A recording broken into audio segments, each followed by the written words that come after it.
Nommé Jésus, qui essuiera toutes tes larmes. Et si ton cœur est brisé, lève les mains et déclare.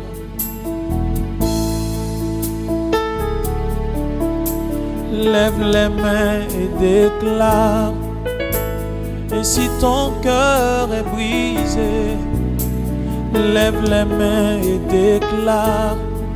Même si les épreuves sont trop dans ta vie, lève les mains et déclare. Même si la maladie oppresse ton corps, lève les mains et déclare. Ne t'inquiète de rien et n'aie aucune crainte. La joie vient le matin, les problèmes ne durent qu'un temps. Car il y a un ami nommé Jésus qui essuiera toutes tes larmes. Et si ton cœur est brisé, lève les mains et déclare. Oui, je sais que je réussirai. Oui, je sais, je résisterai. Quel que soit ce qui arrivera, ma vie est dans tes mains. Quel que soit ce qui arrivera, ma vie est dans tes mains. Avec Jésus, oui, je le peux. Avec lui, je résisterai. Quel que soit ce qui arrivera, ma vie est dans tes mains. Quel que soit ce qui arrivera, ma vie est dans tes mains. Avec Jésus, oui, je le peux. Avec lui, je résisterai. Quel que soit ce qui arrivera, ma vie est dans tes mains. Quel que soit ce qui arrivera, ma santé est dans tes mains. Quel que soit ce qui arrivera, mon travail est dans tes mains. Oh, quel que soit ce qui arrivera, mon foyer est dans tes mains. Oh, quel que soit ce qui arrivera, ma vie est dans tes mains. Quel que soit ce qui arrivera, ma vie est dans tes mains. Oh, oh, quel que soit ce qui arrivera, ma vie est dans tes mains. Ne t'inquiète de rien et n'aie aucune crainte. Yes, médite les paroles. Ne t'inquiète de rien et n'aie aucune crainte. La joie vient le matin et les problèmes ne durent qu'un temps. Car il y a un ami là-haut, son nom c'est Jésus. Oh, oh, oh.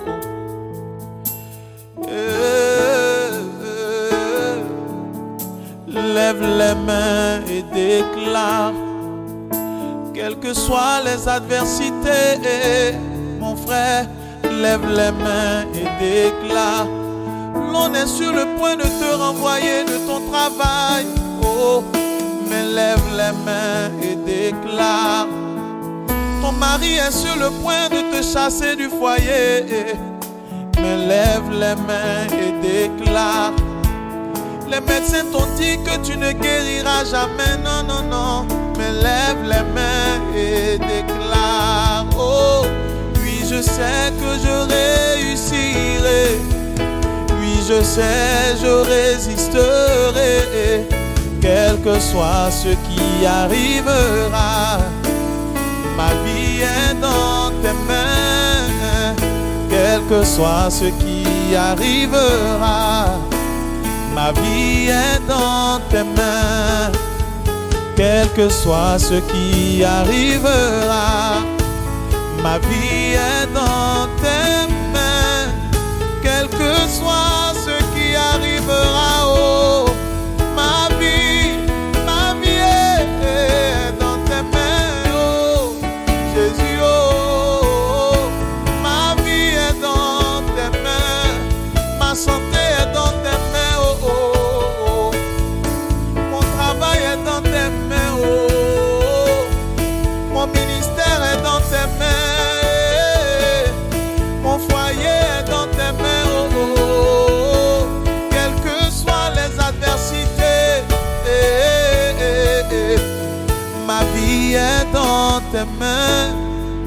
Quel que soit ce qui arrivera, ma vie est en tes mains. Oui, ma vie est dans tes mains. Quel que soit ce qui arrivera, je sais que je peux compter sur toi. Je sais que je peux compter sur toi. Jésus, nous voulons vivre ta gloire, nous voulons vivre ta gloire, nous voulons vivre ta gloire. Jésus, nous voulons vivre ta gloire, nous voulons vivre ta gloire, nous voulons vivre ta gloire. Jésus, ton nom est si merveilleux, Jésus. Ton nom est si merveilleux, Jésus. Ton nom est si merveilleux. Ton nom est si merveilleux. Ton nom est si merveilleux, Jésus. Ton nom est si merveilleux. Ton nom est si merveilleux, ton nom est si merveilleux, Jésus. Nous voulons vivre ta gloire, Jésus. Nous voulons vivre ta gloire dans nos vies. Nous voulons vivre ta gloire, nous voulons vivre ta gloire, nous voulons vivre ta gloire, Jésus. Nous voulons vivre ta gloire, nous voulons vivre ta gloire, nous voulons vivre ta gloire, Jésus. Ton nom me donne la santé, Jésus. Ton nom me donne la santé, Jésus. Ton nom me donne la santé. Ton nom me donne la santé. Ton nom me donne la santé, Jésus. Ton nom me donne la santé. Ton nom me donne la santé, ton nom me donne la santé, Jésus. Ton nom me donne la paix, Jésus. Ton nom me donne la paix, Jésus. Ton nom me donne la paix, ton nom me donne la paix. Ton nom me donne la paix, Jésus. Ton nom me donne la paix. Ton nom me donne la paix.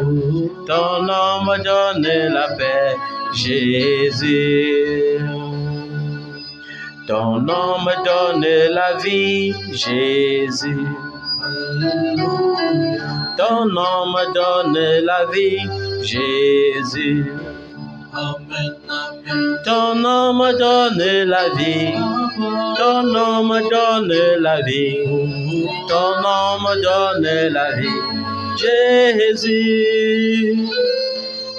Ton nom me donne la vie, ton nom me donne la vie, ton nom me donne la vie, Jésus. Fais quelque chose de nouveau, Jésus. Fais quelque chose de nouveau, Jésus. Fais quelque chose de nouveau. Fais quelque chose de nouveau. Fais quelque chose de nouveau, Jésus. Fais quelque chose de nouveau. Fais quelque chose de nouveau. Fais quelque chose de nouveau, Jésus. Alléluia. Il est le même hier, aujourd'hui, éternellement. Il est le même qui est digne d'acclamation et de louange. Il est le même qui est digne d'être célébré. Il est le glorieux. Il est le Tout-Puissant. Il est le témoin fidèle, l'incontestable, l'imbattable, celui qui n'échoue jamais. Le seul vrai Dieu, c'est Jésus. C'est le seul qui a répondu à l'appel du Père. Alors que le Père avait fait l'assemblée dans le ciel, et il disait, qui enverrai-je? Qui ira pour nous? Il a dit, Père, me voici, envoie-moi. Il s'est dépouillé de sa divinité. Il s'est dépouillé de sa gloire. Il est venu dans ce monde. Il a goûté à notre bout. Il a goûté à nos humiliations. Lui qui était Dieu, égal à Dieu, il n'a pas regardé son égalité avec Dieu comme une proie à dévorer. Mais il s'est humilié. Il a vécu comme un simple homme. Et un jour, il a porté nos fardeaux à la croix. Il a pris nos maladies. Il a pris nos faiblesses. Il a pris nos angoisses. Il a pris nos tristesses. Il s'est chargé de toutes nos souffrances. Il s'est chargé de nos infimités. Et il a porté la lourde croix. Oui, bien-aimé, cette lourde croix était si lourde à cause de nos péchés. Cette lourde croix était si lourde à cause de nos iniquités. Mais il n'a pas renoncé. Il a porté. Il est allé jusqu'à la croix, jusqu'à Golgotha. Il a accepté d'être crucifié. Et chaque cri, chaque douleur était pour que nous n'ayons plus de douleur. Chaque souffrance était pour ôter nos souffrances. C'est pourquoi aujourd'hui, nous sommes en paix, parce que le châtiment qui procure la paix était tombé sur lui. Et Dieu a dit au juste qui n'avait commis aucun péché, tu es devenu péché pour avoir accepté de sauver le pécheur. C'est pourquoi, bien-aimé, nous devons lui donner l'adoration qui est pure, une louange qui est sincère. C'est pourquoi nous devons l'adorer en esprit et en vérité. C'est pourquoi nous devons nous donner sincèrement à celui-là qui nous a aimés, à Jésus-Christ de Nazareth. Seigneur, merci. Merci. Non seulement tu nous as sauvés, mais tu nous as donné un merveilleux nom. Le nom de Jésus. Et le nom de Jésus crie plus fort que les difficultés de cette vie. Et le nom de Jésus crie plus fort que les douleurs de cette vie. Et le nom de Jésus crie plus fort que nos infimités. Le nom de Jésus-Christ crie plus fort que toute malédiction. Car en vérité, il est impossible que nous soyons encore maudits. Car lui, des justes qu'il était, Dieu l'a rendu coupable pour nous. Dieu l'a puni pour nous. Lui le bénit, le Saint des Saints. Dieu l'a fait devenir malédiction, afin qu'en lui nous devenons bénédiction. Seigneur, merci. Merci pour tes bienfaits dans nos vies. Merci pour ce mois de mai qui tire à sa fin.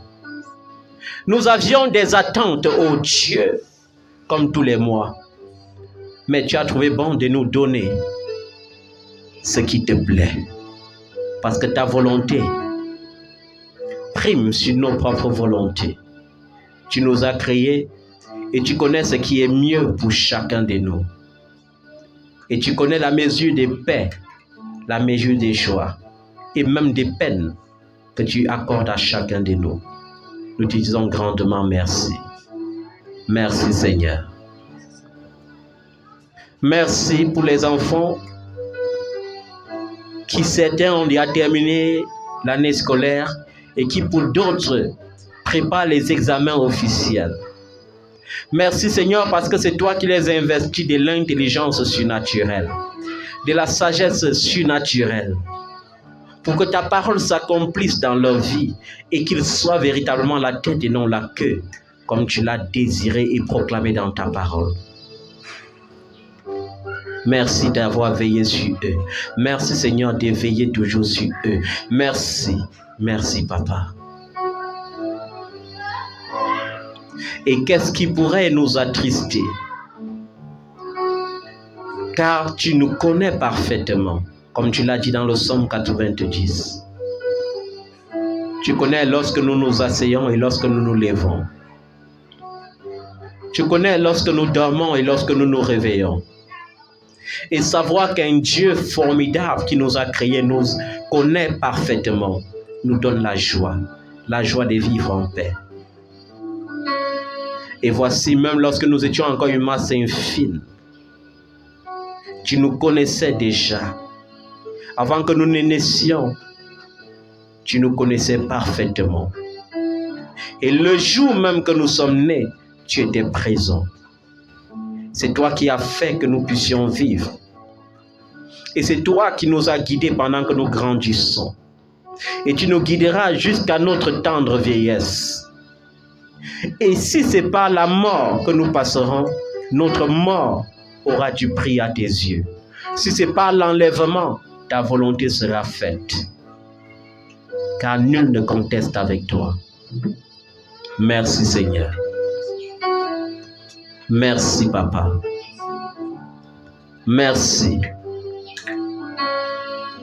Nous n'avons rien, même pas d'arguments, même pas de mots bien placés pour te dire merci. Mais par cette douce voix que tu nous as accordée, nous voulons encore te dire merci pour tes bienfaits dans nos vies, car tu le fais tout le temps. Et pendant que nous nous asseyons pour compter les bienfaits de Dieu, pendant que nous les mettons sous nos yeux, nous voyons combien c'est si grand et si merveilleux. Tout ce que tu as fait et ce que tu continues de faire. Car tu as planifié de toujours faire. C'est pourquoi il est écrit que tu connais les projets que tu as formés pour nous. Ce sont des projets de paix et non de malheur. Pour cela encore, Seigneur, merci. Merci pour le don de vie. Merci, tu nous combles de ton affection. Lorsque le monde nous rejetait, lorsque même les membres de nos familles nous rejetaient, tu as été toujours là. Tu as toujours été là. Et c'est toi qui nous as gardés. C'est toi qui nous as comblés de ton affection. Merci, Papa. Merci, Shiloh. Merci, Rabbi.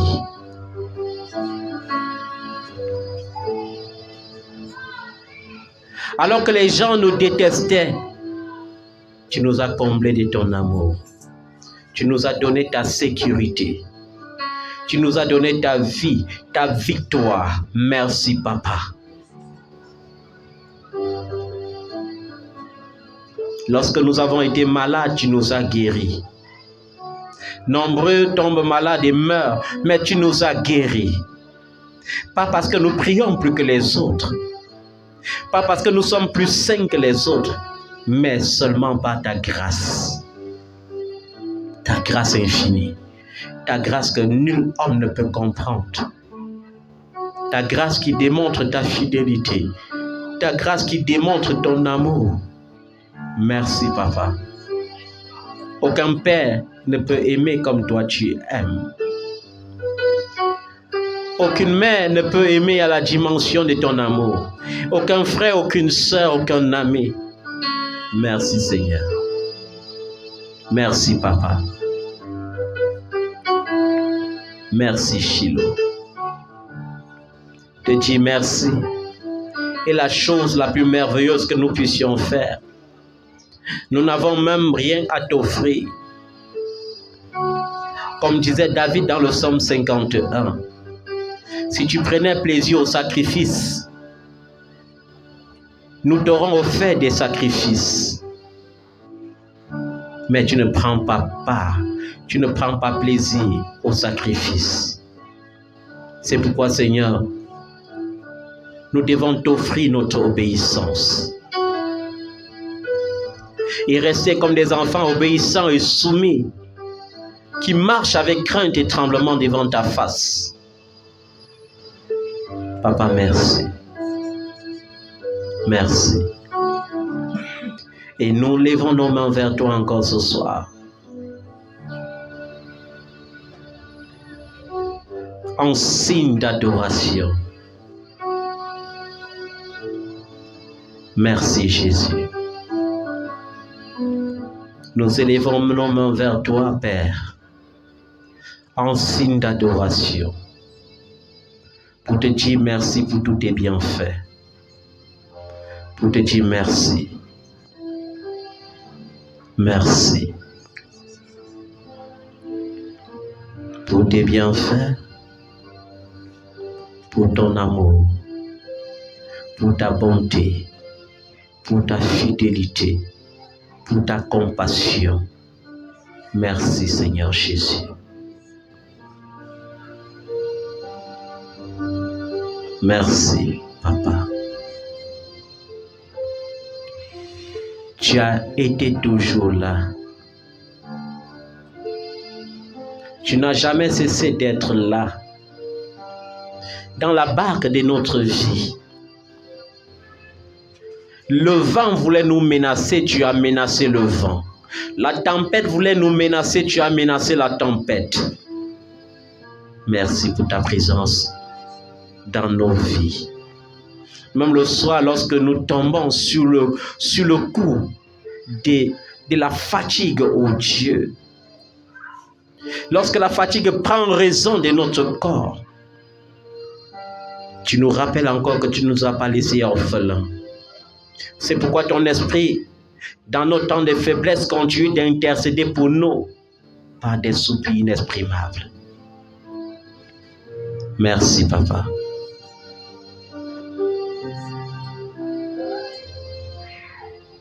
La gloire à ton nom, l'honneur à ton nom, Jésus.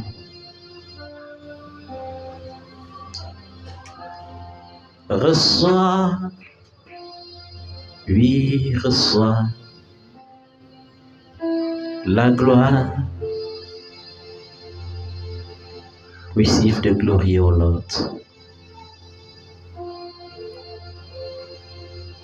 Reçois la gloire. Reçois la puissance. Reçois l'honneur, la majesté. Car nous sommes conscients, ô Dieu, que lorsque nous t'adorons, tu nous transportes dans tes parvis. Et dans la rencontre, Seigneur, dans le lieu céleste avec toi, au pied de ta croix, nous déposons nos fardeaux. Au pied de ta croix, nous déposons nos faiblesses, nos difficultés, nos manquements. Et lorsque tu nous fais redescendre, ô Dieu, nous nous retrouvons légers parce que tu ôtes nos fardeaux. Nous nous retrouvons rassurés parce que tu nous bénis. Merci Seigneur. Merci pour la guérison. Merci pour la restauration. Merci pour la délivrance. Merci Seigneur. Et ce soir, ô Dieu, nous voulons que tu occupes encore la première place. Et que l'esprit de feu prenne position maintenant. Car tu ne nous as pas laissés seuls. Tu as laissé le Saint-Esprit, l'esprit de force, l'esprit de sagesse, l'esprit d'amour, l'esprit de révélation. Et nous voulons être baptisés de ton feu ce soir. Ô Esprit de Dieu, Paraclet, remplis-nous de toi-même ce soir. Car le Seigneur a dit, tu seras avec nous et tu seras en nous. Nous prions que tu sois avec nous. Nous prions que tu nous remplisses jusque dans la plénitude de Dieu. Remplis-nous, Seigneur. Saint-Esprit de Dieu, occupe la première place dans nos pensées, dans nos cœurs, dans nos agissements. Occupe la première place. Remplis-nous, Seigneur. Que ta vie coule en nous. Lorsqu'il y a ta vie en nous, lorsqu'il y a la vie de Dieu en nous, aucune maladie ne peut siéger dans notre corps. Aucune maladie ne peut siéger dans notre âme.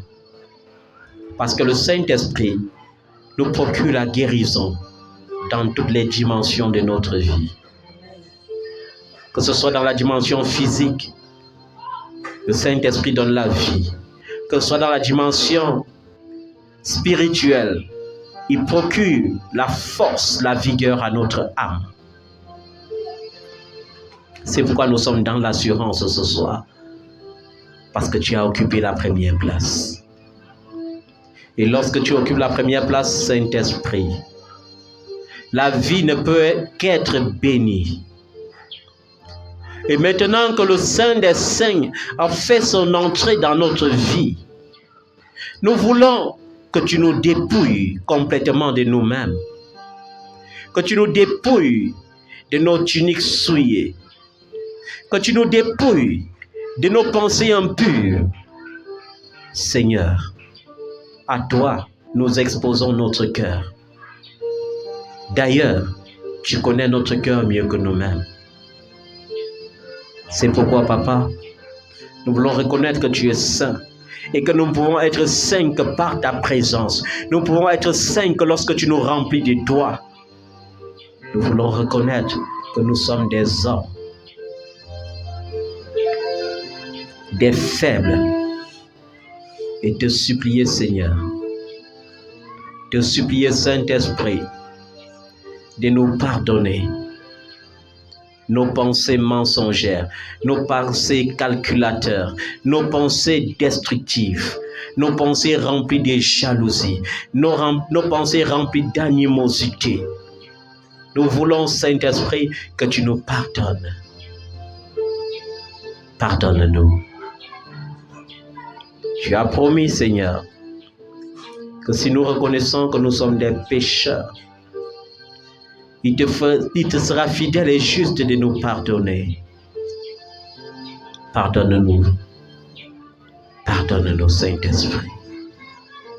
Pour toutes les fois que nous t'avons attristé, que nous t'avons attristé par nos pensées, par nos paroles, par nos agissements, par nos actions, pardonne-nous, Saint-Esprit. Et purifie-nous avec le sang de Jésus-Christ. Purifie-nous, Saint-Esprit. N'entre pas en jugement avec nous, ô Dieu, de peur que nous ne périssons. Au nom de Jésus-Christ. Seigneur Jésus, merci pour le pardon. Merci pour ta présence. Merci pour ton Saint-Esprit. Et par l'Esprit,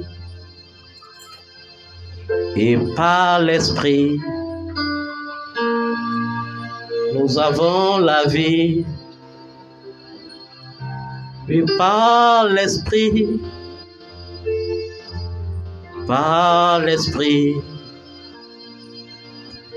nous avons la santé. Par l'Esprit de Jésus, par l'Esprit, nous avons la paix, la sécurité. Par ton Esprit, Jésus, par ton Esprit, nous avons la vie de Dieu. Par ton esprit, Jésus, nous avons la paix. Par ton esprit, nous sommes affranchis. Oui, par ton esprit, Jésus, nous pouvons tout faire, transformer les vies. Oui, par ton esprit, Seigneur, nous pouvons tout. Nous pouvons transformer les montagnes en vallées. Nous pouvons changer les situations dans cette vie. C'est pourquoi nous commandons maintenant à la terre d'être éclairée. Nous commandons au Fils de Dieu d'être suscité dans cette génération. Car le monde soupire, il y a un temps, avec un ardent désir, l'avènement des fils de Dieu. Que la terre soit éclairée au nom de Jésus. Que les vies soient éclairées au nom de Jésus. Que ta vie soit éclairée au nom de Jésus. Que ta famille soit éclairée au nom de Jésus. Les ténèbres ne subsisteront pas. Aucune chaîne ne retiendra plus jamais quelqu'un dans la captivité. Car Jésus, au nom de Jésus-Christ, les chaînes sont brisées. Au nom de Jésus-Christ, les maladies mandatées meurent. Au nom de Jésus-Christ, les fardeaux mandatés meurent. Je ne connais pas quel est ton fardeau, mais ce joug étranger meurt dès aujourd'hui. Au nom de Jésus-Christ de Nazareth. Si ton fardeau, c'est qu'on a bloqué ton sein pour que tu n'enfantes pas, alors aujourd'hui, ce joug est brisé par le puissant nom de Jésus-Christ. Si ton fardeau, c'est qu'on a mis le masque du célibat sur ta vie pour que tu ne te maries jamais, alors au nom de Jésus-Christ, ce masque tombe maintenant. Ce masque tombe dès aujourd'hui. Si ton fardeau, c'est qu'on a dit que tu n'auras jamais la stabilité, alors aujourd'hui, par la puissance du Saint-Esprit, nous relâchons la stabilité dans ta vie. La stabilité dans ta vie. La stabilité dans tes affaires. La stabilité dans ce que tu entreprends. Que l'ennemi perde le contrôle au nom de Jésus. Que tes ennemis qui s'assemblaient par un seul chemin soient dispersés maintenant par ce chemin. Au nom puissant de Jésus-Christ. Jésus a payé complètement le prix. Il n'y a plus de condamnation. Que ces maladies saisonnières qui continuent de régner dans ta vie cessent de régner dans ta prison. Sois complètement libéré au nom de Jésus. Que le joug de la médiocrité, le joug du chômage soit brisé dans ta vie au nom de Jésus. Que le joug de l'humiliation, ce masque d'humiliation qui est attaché à ta vie et qui pousse les autorités consulaires à te refuser le visa, à te refuser ta carte de séjour, à te refuser ton droit de nationalité. Que ce joug soit brisé maintenant au nom de Jésus-Christ. Tout joug qui empêche ton avancement, tout joug qui empêche ta promotion soit brisée maintenant au nom de Jésus-Christ. Tout joug qui pèse sur la vie de tes enfants pour les pousser à vivre dans le désordre, pour les pousser à vivre dans l'insouciance. Dieu n'a pas envoyé tes enfants sur la terre pour décider à la fin d'adopter les enfants. Dieu n'a jamais voulu les grossesses in vitro. Il n'a jamais voulu cela. Dieu n'a jamais voulu pour toi une césarienne. Alors maintenant, par la puissance du Saint-Esprit, je commande que tout joug étranger qui produit cela dans ta vie soit brisé au nom de Jésus-Christ. Le ventre de la femme n'a jamais été conçu pour porter les myomes ou les kystes. Et le Seigneur n'a jamais engendré pour toi une bénédiction qui se manifeste par des fausses couches. Il n'a jamais prévu cela pour toi. Je commande que tous ces jougs étrangers que je viens de citer soient brisés dans ta vie au nom de Jésus-Christ. Que ce joug soit complètement brisé au nom de Jésus-Christ. Que la grâce de Dieu te visite. Que le Seigneur envoie pour toi son ange. Que l'ange de la guérison te visite. Même si on a promis des opérations, même si on a prévu des séances chirurgicales, que l'ange de la guérison descende pour toi. Qu'il enlève de ton corps tout ce qui n'a pas été planté par notre Père Céleste. Qu'il enlève de ton corps même les résidus des vaccins du Covid qui engendrent tant de maladies, tant d'anomalies dans ton corps. Que l'ange éternel enlève tout cela maintenant et que tu reçoives la transfusion spirituelle, la transfusion du sang de Jésus. Car tu n'es plus né du sang des hommes, mais comme tu es né de Dieu, le sang de Jésus-Christ coule maintenant en toi et te purifie de toute maladie, de toute infirmité, au nom tout-puissant de Jésus-Christ de Nazareth.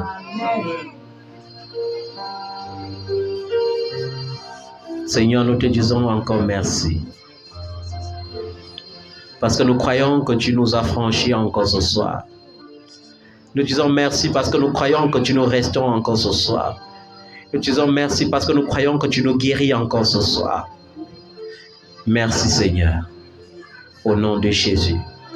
Est-ce que tu peux acclamer le nom de Jésus? Amen. Amen. Ce n'est pas moi qui exhorte ce soir. C'est la sœur Flore qui doit exhorter ce soir. Mais avant, j'aimerais qu'on comprenne, même si je vais revenir sur ça dimanche, que les gens souffrent dans la maison de Dieu parce qu'ils n'ont pas compris exactement l'œuvre de la croix. Normalement, après le sacrifice de Jésus-Christ, il ne devrait plus avoir autant de souffrances dans les vies. Il y a un temps pour souffrir, mais si ta vie est une continuité de souffrance, ça veut dire qu'il y a quelque chose qui ne va pas. Et quand ça ne va pas, ne continue pas seulement de jeûner, de prier. Examine-toi. Amen. Et les gens ne s'examinent pas. L'apôtre Paul a dit, à un moment donné, marque une pause. Examine-toi pour voir si tu es encore dans la vérité. Examine-toi pour voir si tu es encore dans la foi. Examine-toi, bien-aimé. C'est très important de s'examiner. Amen. Nous voyons aujourd'hui dans la maison du Seigneur, c'est comme si la maison du Seigneur était devenue un centre d'affaires sociales. c'est-à-dire un centre où les gens dépassés par les consultations des psychiatres partent se rassembler tous les jours pour présenter les mêmes problèmes chaque année. Il n'en devrait pas être ainsi. Si nous examinons Éphésiens chapitre 2, nous allons voir que c'est à cause du fait que nous nous renfermons dans les demi-vérités. Ce qui affranchit, ce n'est pas une demi-vérité.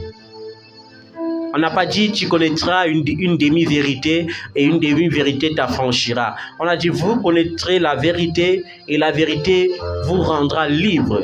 Ce qui donne la liberté, c'est la vérité. Ce n'est pas une demi-vérité. Nous nous contentons de dire Jésus est mort à la croix pour nous. Amen. C'est ça la demi-vérité. Si donc Jésus est mort à la croix pour toi, pourquoi tant de souffrances? Pourquoi le célibat subsiste? Parce que dans l'église aujourd'hui, il y a deux choses qui menacent les enfants de Dieu. Le célibat et l'instabilité matérielle. Parfois, il y a les chrétiens qui pataugent dans tant de difficultés financières. Il ne peut pas s'acheter des habits quand il veut. Parfois, il ne peut même pas manger ce qu'il veut. Et certains vont vous prêcher le contentement. Non, on ne peut pas se contenter de la souffrance. On ne peut pas se contenter de ça. Si Jésus voulait qu'on se contente, à la question de Pierre, il aurait répondu autrement. Parce que Pierre, à un moment donné, il s'est questionné, il a dit, mais Seigneur, nous avons quitté nos familles.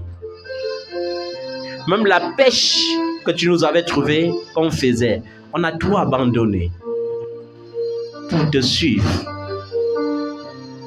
Et tu te contentes de nous dire, je fais de vous des pêcheurs d'hommes. Mais Seigneur, si ce n'est que ça, autant mieux nous on vit comme on vivait et après on a la vie éternelle, on a cru en toi. Jésus a dit, il n'y a personne qui ayant quitté sa famille, il n'y a personne qui ayant quitté les biens de ce monde ne recevra au centuple dans ce siècle. On n'a pas dit au ciel. Au mariage, au ciel, personne n'ira devant monsieur le maire pour se marier. Au ciel, personne n'arrêtera son passeport pour dire je m'en vais prendre un jet privé. Non, non. Au ciel, nous n'avons même plus besoin de bâtir des maisons parce que plus nous montrons notre fidélité au Seigneur, plus notre maison est ornée au ciel. Ce qui construit notre maison dans le ciel, dans la Nouvelle Jérusalem, c'est notre fidélité. On n'a pas dit notre fidélité dans la quantité qu'on donne, mais notre fidélité à donner à Dieu avec amour, à donner avec obéissance. Parce que s'il fallait donner seulement la quantité, si Dieu regardait à la quantité, je suis sûr qu'au ciel, moi-même, je serais dernier. Mais gloire soit rendue au Dieu, au Père là, au Père plein d'idées. Il est plein de justice, plein d'amour, plein d'affection. Sa balance est juste. C'est un Dieu, son trône est basé sur l'équité. Il ne fait acception de personne. C'est pourquoi il regarde à l'obéissance. Mieux vaut l'obéissance que le sacrifice. Il regarde à l'obéissance. Il veut que nous produisons la foi. Mais il veut que la foi soit basée sur des œuvres. Parce qu'une foi sans œuvre est une foi morte. Une foi sans œuvre, c'est une foi qui doit périr. Aujourd'hui, nous sommes dans une génération où les chrétiens aiment juste les prescriptions. C'est-à-dire, un chrétien ne peut pas rester comme ça avec son intimité avec Dieu. Et dire, Seigneur, montre-moi ce que tu veux que je fasse pour toi. Montre-moi ce que tu aimerais que je fasse pour l'avancement de ton règne dans ce monde. Très peu le font. Les chrétiens sont occupés à jeûner et à dire, Seigneur, je veux aussi construire une grande maison. Je veux aussi une grosse voiture. Je veux aussi voyager. Oui, aussi. Pourquoi? Parce qu'ils voient les gens voyager. Mais lorsque Dieu voit son intérêt dans ta vie, tu deviens la prunelle de ses yeux. Et quand tu es la prunelle des yeux de l'Éternel, quel père ne sait pas prendre soin de son enfant? C'est pourquoi dans le livre de Matthieu 6, il dit, ne vous inquiétez pas pour votre vie, de quoi vous serez vêtus. Car je sais que vous en avez besoin. Ne vous inquiétez pas pour la nourriture. Regardez les oiseaux du ciel. Ils ne sèment ni ne moissonnent, mais je les rassasie tous les jours. Regardez les lits des champs. Comment c'est si beau, si vert. Mais tout ça n'a pas atteint la gloire de Salomon. Et il te rappelle que la gloire de Salomon venait de lui, le Dieu qui possède tout, qui possède l'or, l'argent et les animaux des champs. C'est pourquoi il te dit, ne t'inquiète plus de ces choses. Ce sont les païens qui doivent s'inquiéter de cela. Moi, ton Père céleste, je sais que tu en as besoin. Quand tu vis avec Dieu en sachant qu'il connaît tes besoins, en ne portant plus les soucis de tes besoins en toi, tu vois toi-même comment Dieu résout tes problèmes. Chaque problème arrive avec une solution. Parce que le Dieu que nous servons est un Dieu fidèle. C'est un Dieu qui connaît la fin avant le commencement. Il dit, je connais la fin d'une chose avant son commencement. Vaut mieux la fin d'une chose que son commencement. Ça veut dire que ce n'est pas le commencement qui est important pour le Seigneur ton Dieu, c'est la fin. C'est pourquoi même dans la philosophie humaine, les hommes disent la fin justifie les moyens. La fin justifie les moyens. Toi tu dis, je n'ai pas encore de terrain. Il y a des gens qui ont eu des terrains, qui ont fait la fondation et qui n'ont jamais eu les moyens de monter les murs. Il y a des gens qui ont monté les murs et qui ont abandonné. Il y a des gens qui ont fait les finitions et qui sont morts. Ton Père sait que tu as besoin. Il te donnera en son temps. Il fait chaque chose bonne en son temps. Dis avec moi, il fait toutes choses bonnes en son temps.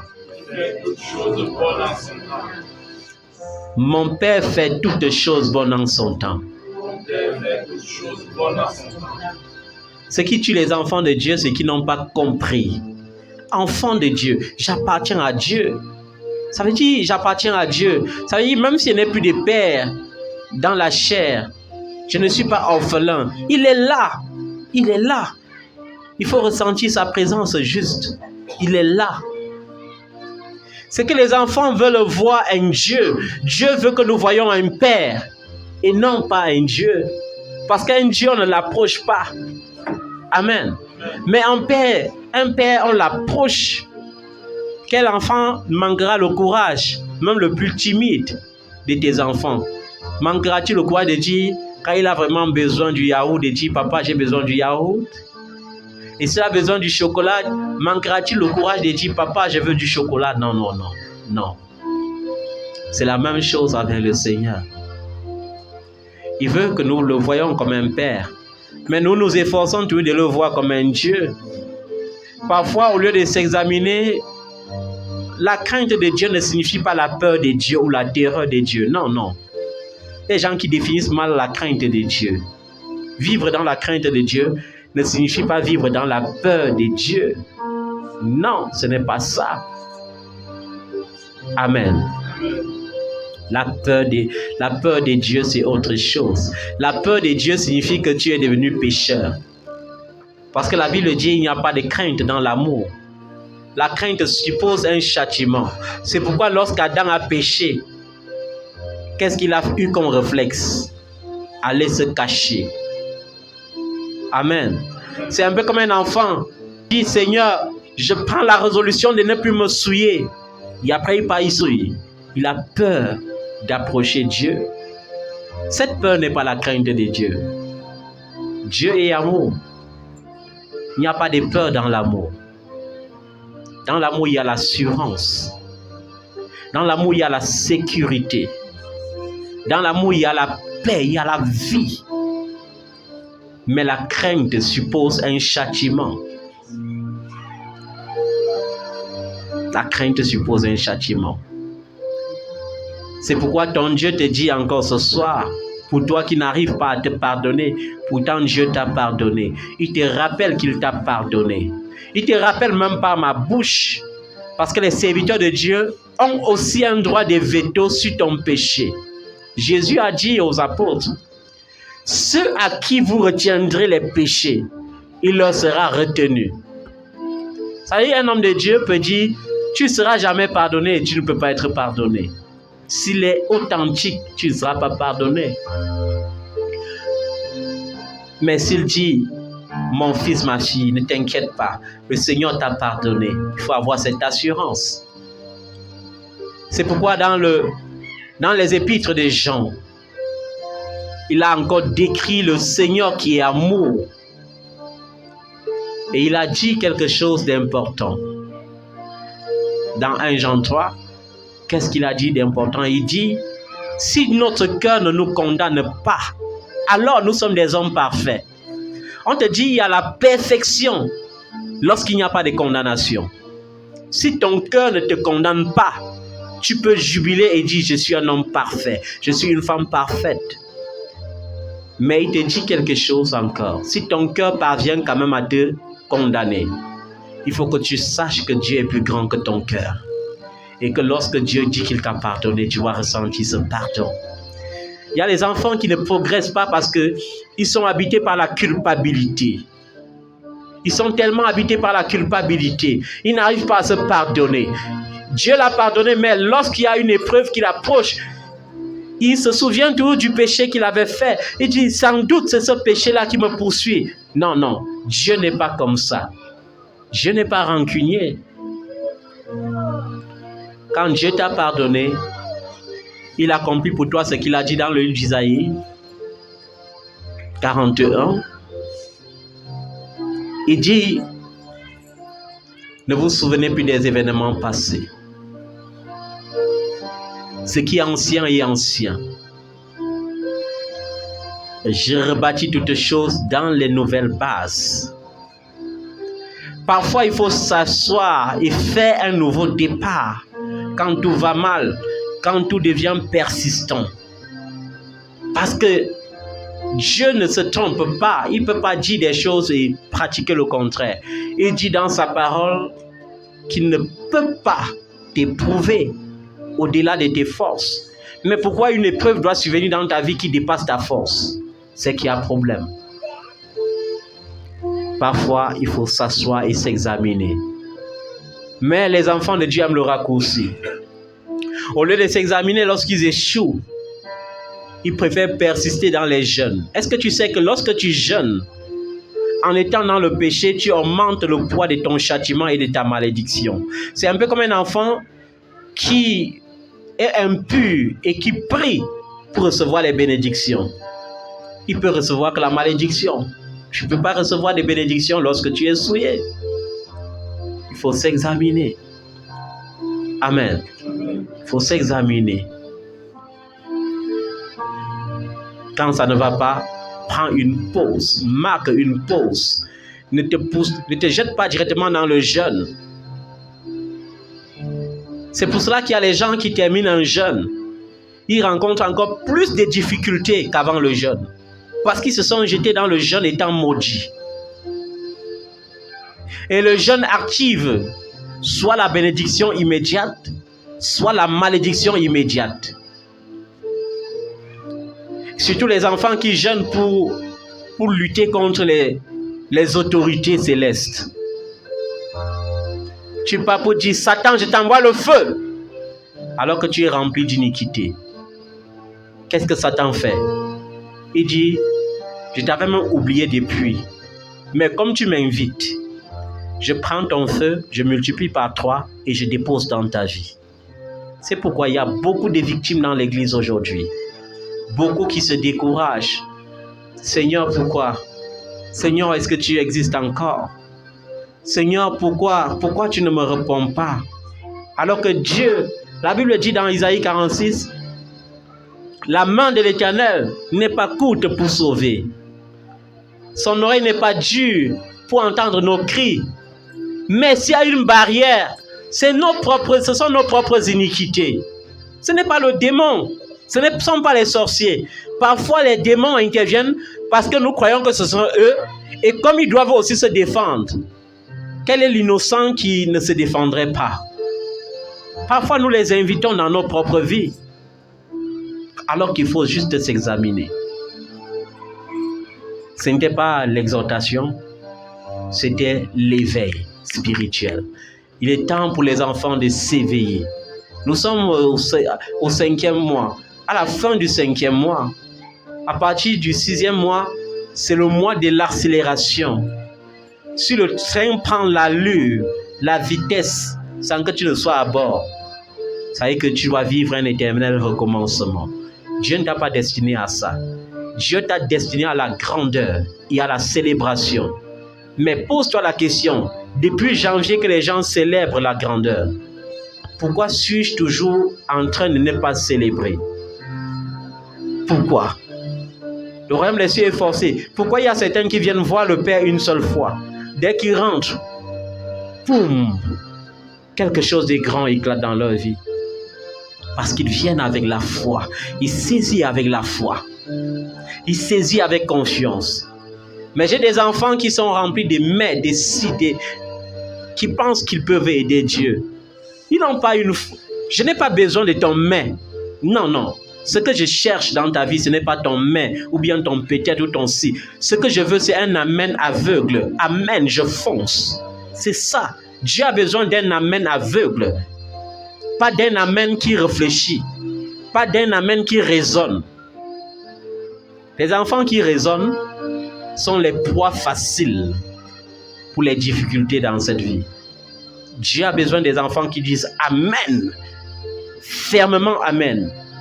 Pas des enfants qui vont dire hey, Dieu dit qu'il va me bénir avec 3 milliards. Alors que je n'ai même pas encore de compte bancaire. Il va faire ça comment?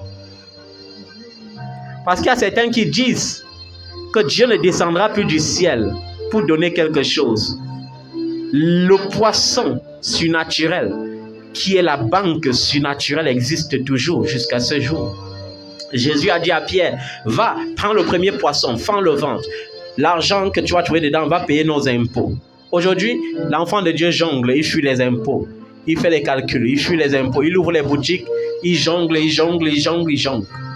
Tu es un bandit, tu es un voleur. Pourtant, il faut se tourner vers le Père. Si tu sens que ton budget est menacé, tourne-toi vers le Père. Il te montrera ce poisson dans lequel se trouve l'argent. Le Dieu qui a multiplié les pains n'a pas changé. Il a pris, c'était 7 pains d'orge ou 5 pains d'orge? 5 pains d'orge, 7 ou 5? 5 pains d'orge et 2 poissons. Il a multiplié. Il a donné à plus de 50 000 personnes. Parce qu'on dit 5 000 hommes, sans compter les femmes et les enfants. Nous savons comment dans les assemblées, les femmes, dans le ministère de Jésus, il y avait tellement de femmes. Il y avait des maris qui étaient mal à l'aise. Comme dans ma génération. Vous avez vu souvent comment certains maris venaient dire « Je ne veux plus que ma femme prie chez toi. » Et je disais « Non seulement elle va continuer de prier, mais toi aussi tu viendras prier. » Amen. Parce que ce Dieu n'a pas changé. Le problème, c'est que nous voulons croire que la modernisation a modernisé Dieu. La modernisation a changé Dieu. Comme tu vas dire à un homme de Dieu aujourd'hui, pourquoi tu veux seulement les jets privés alors qu'il y a un souffle dans l'église? Il va te dire que non, c'est parce qu'au temps de Jésus, il n'y avait pas ces choses. Et qui t'a dit que ça, ce n'est pas le temps de Jésus? Puisqu'il n'a ni commencement des jours, ni fin des vies. Ok, que Dieu bénisse cette exhortation, que ça crée le réveil dans ton cœur, que ça crée le réveil dans ta vie, que ça booste ta vie spirituelle, au nom puissant de Jésus-Christ. Amen. Amen. Amen. Vous avez suivi? Prier une fois ne suffit pas pour se décourager. il y a aussi l'attitude dans la prière. Quand je prie, c'est pour quel but? Quand je prie, est-ce que c'est pour me glorifier ou bien pour glorifier le Seigneur? Élie a prié 7 fois pour le même sujet. Il a prié avec insistance parce que, étant prophète, il a dit 7 pluies doivent tomber aujourd'hui. Vous voyez, c'est facile de débloquer que de débloquer. Il y a quelque chose qu'on remarque dans ça. C'est plus facile de bloquer quelque chose que de débloquer quelque chose. Quand Élie voulait fermer le ciel pour qu'il ne pleuve pas dans Israël pendant 3 ans et demi, il a seulement déclaré. Mais quand le moment est venu de débloquer le ciel pour que la pluie tombe, il a prié 7 fois. Et pourquoi il peut dire j'entends un bruit de tonnerre? Quand Dieu parlait à Jésus, quand le Père parlait au Fils, les gens disaient c'est un bruit de tonnerre. D'autres disaient un ange lui a parlé. Pourquoi? Parce que Dieu ne parle pas aux oreilles physiques. Il fallait avoir les oreilles spirituelles pour entendre ce qui se disait. Amen. Quand nous prions, nous devons savoir que le délai de la patience doit être 7 fois. Nous prions 7 fois sincèrement pour le même sujet. On ne prie pas en désordre. Il y a les enfants aujourd'hui qui disent « Seigneur, je veux le terrain. » Il n'a pas encore le terrain. « Seigneur, je veux la maison. » Il n'a pas encore la maison. « Seigneur, je veux la voiture. » Il n'a pas encore la voiture. « Seigneur, je veux 100 millions dans mon compte. » Pour finir, c'est du désordre. C'est du désordre. En réalité, il a même posé les murs avant les fondations. Qu'est-ce qui achète la maison? C'est l'argent. Mais parfois, nous sommes désordonnés et nous avons tendance à demander des choses juste pour plaire aux hommes. Des choses juste pour dire « Je suis aussi arrivé ». Au point que parfois, on s'embrouille, on jeûne, on prie, on demande mal. Et à la fin, on dit « Seigneur, peut-être tu ne réponds plus. Seigneur ». Il y a beaucoup d'enfants de Dieu qui arrivent à cette extrémité, qui disent « Seigneur, j'ai déjà prié longtemps, Dieu ne répond pas. » Ça veut dire que Dieu ne répond même plus. Dieu est toujours présent. Amen. Dieu est toujours présent. Toi, ma vie n'est rien sans toi. Que ferais-je sans toi? Que ferais-je sans toi? Où irais-je sans toi? Que serais-je sans toi? Ma vie n'est rien sans toi. Que ferais-je sans toi? Où irais-je sans toi? Ma vie n'est rien sans toi. Que serais-je sans toi? Que ferais-je sans toi? Où irais-je sans toi? Ma vie n'est rien sans toi. Je ne suis rien sans toi. Jésus, je lève mes mains vers toi. Jésus, devant toi je me prosterne. Jésus, je lève mes mains vers toi. Jésus, devant toi je me prosterne. Oh, Jésus, je lève mes mains vers toi. Jésus, devant toi je me prosterne. Que ferais-je sans toi? Où irais-je sans toi? Ma vie n'est rien sans toi. Je ne suis rien sans toi. Que ferais-je sans toi? Où irais-je sans toi? Ma vie rien n'est sans toi. Je ne suis rien sans toi. Que ferais-je sans toi? Où irais-je sans toi?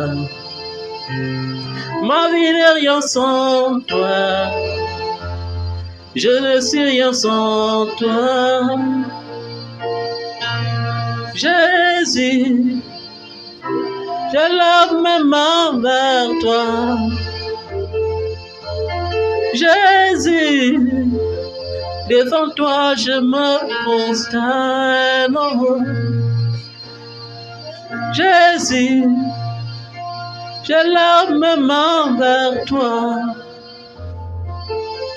Jésus, devant toi je me prosterne. Que ferais-je sans toi? Où irais-je sans toi? Ma vie n'est rien sans toi. Je ne suis rien sans toi. Oui Seigneur, tu as dit, car sans moi, vous ne pouvez rien faire.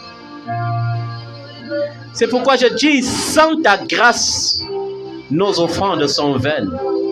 Sans ta grâce, nos dîmes n'ont aucune valeur. C'est pourquoi, Seigneur, je te confie nos vies comme étant des sacrifices vivants et agréables à Dieu. Afin que tu répandes sur nous ta grâce et ta rosée.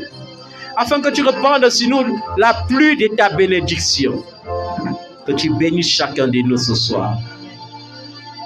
Que tu bénisses chacun de nous ce soir. Que ta grâce soit sur chacun de nous ce soir. Que ta vie soit en chacun de nous ce soir.